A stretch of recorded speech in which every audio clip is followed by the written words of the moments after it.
मानसिक आजार कशामुळे निर्माण होतो? लोकांना असं वाटतं की काहीतरी आयुष्यामध्ये वाईट घटना घडली आहे, कशाचा तरी ट्रॉमा आहे, दुर्दैवी घटना घडली आहे किंवा खूप लोकं आयुष्यात त्रासदायक आहेत आणि लोकं मला त्रास देत आहेत आणि म्हणून मला टेन्शनमुळे मला मानसिक आजार झाला आहे, असं वाटतं.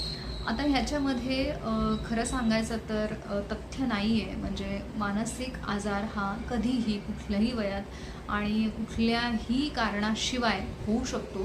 हां, म्हणजे काही वेळेला असं होतं की काही आघातजन्य गोष्टी घडल्यानंतर काही ठराविक त्रास होतात. पण बऱ्याच केसेसमध्ये आपल्याला असं दिसतं की कुठलाही ठोस कारण नसताना, सगळ्या गोष्टी व्यवस्थित चालू असताना सुद्धा मानसिक आजार होतात.